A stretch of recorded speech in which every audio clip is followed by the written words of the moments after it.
लोगों को पता नहीं है। बहुत से लोग इसमें बहुत सारे सवालात मुझसे करते हैं।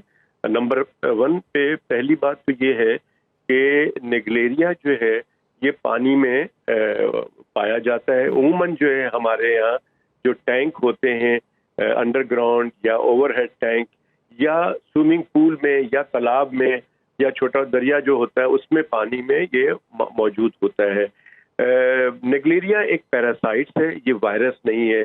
बहुत सारे चैनल पे मैं सुन रहा होता हूँ कि लोग कहते हैं कि ये नेग्लेरिया का वायरस था और जिससे ये हलाकत हो गई। तो Naegleria is not a virus, it's a parasites. और पैरासाइट्स में अमीबा एक किस्म है अमीबा की जो कि इसको जो है ये चूंकि जैसे अभी आपने बताया कि ये दिमाग खाता है इसलिए इसको ब्रेन ईटिंग अमीबा कहा जाता है।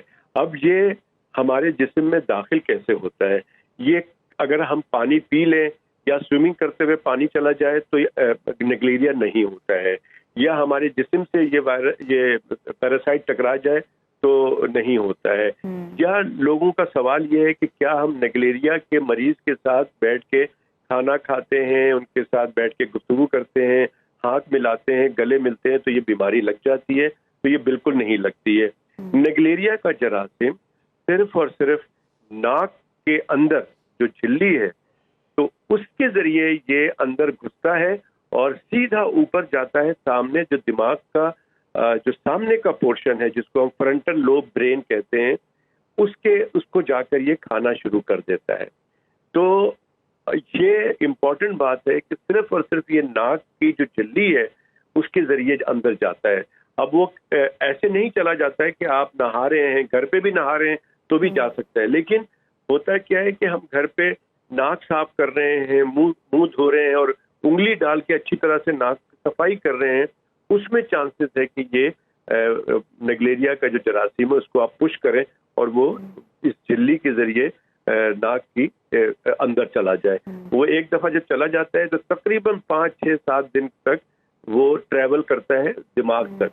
उस दौरान जब तक ये होता है तो उस दौरान कुछ अलामात डेवलप होती हैं, जैसे कि सर का दर्द होता है आहिस्ता आहिस्ता, फिर जिस्म में दर्द होता है, बुखार हल्का फुल्का हो सकता है। लेकिन इसमें जो बहुत इंपॉर्टेंट बात है वो ये है कि हमारे यहाँ सेल्फ मेडिकेशन बहुत होती है। ऐसा ही होता है। सेल्फ मेडिकेशन की वजह से बहुत से लोग इंतकाल कर जाते हैं और इंतकाल इस तरह से करते हैं कि जब सर में दर्द होता है तो जाके मेडिकल स्टोर से कुछ ले लिया, या घर पे ही हम डॉक्टर बने होते हैं, हमने ये दवा खा ली, सर का दर्द वो ले लिया, जिस्म में दर्द है तो वो ले लिया और खुद ही सोच लिया कि जी रात को मैं देर से सोया था या सोई थी तो इस वजह से हो रहा है, या वो फला चीज कर लिया था, मैंने खट्टा खा लिया था तो इसकी वजह से हो रहा है, गले में भी थोड़ा दर्द हो रहा है। डॉक्टर साहब ये फरमाइएगा कि अभी तक जो मोस्टली केसेस सामने आए हैं, ये जो हलाकतें हुई हैं वो थी कि जो स्विमिंग पूल में नहाते हुए ये हो गया, ये बीमारी हो गई और उसके बाद उनकी हालत ख़राब हुई, उन्हें अस्पताल ले जाया गया। वाटर टैंक में भी ये मौजूद हो सकता है, इसके कितने चांसेस हैं? और उसके बाद आम तौर पर वज़ू करते हुए लोग नाक में पानी डालते हैं, नाक साफ़ करते हैं, तो इस दौरान कितने चांसेस हैं कि ये हो सकता है नेग्लेरिया?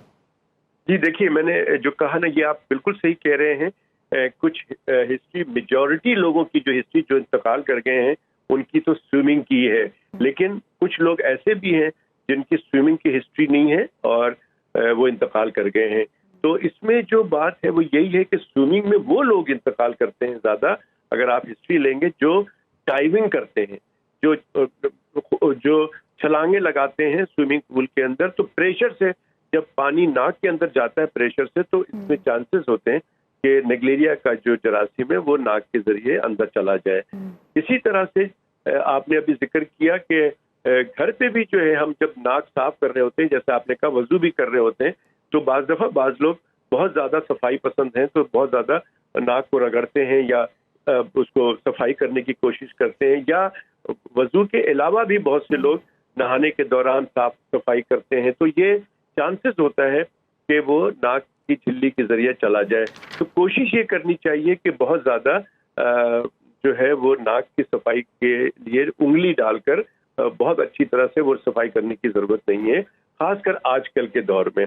नंबर 1। नंबर 2 बात ये है कि कोशिश करें कि अपने घर का जो टैंक है और अंडरग्राउंड टैंक और ओवरहेड टैंक, और अपने घर के अलावा मैं दावे से कह सकता हूं कि majority of hospitals, majority of offices, of majority of TV channels के जो दफातर हैं, मेजॉरिटी ऑफ और जगहों पे जहां पे बहुत सारे लोग रहते हैं, स्कूल है, कॉलेजेस है, इंडस्ट्रीज है, वहाँ के टैंक्स जो है वो साल में एक दफा सफाई होती होगी, जिसकी वजह से वहाँ बहुत सारे चांसेस हैं कि निगलेरिया के जरासीम के अलावा गैस्ट्रो के बहुत सारे प्रॉब्लम्स हो सकते हैं, जरासीम हो सकते हैं। तो लिहाजा साल में एक दफा ओवरहेड टैंक और अंडरग्राउंड टैंक सफाई होनी चाहिए।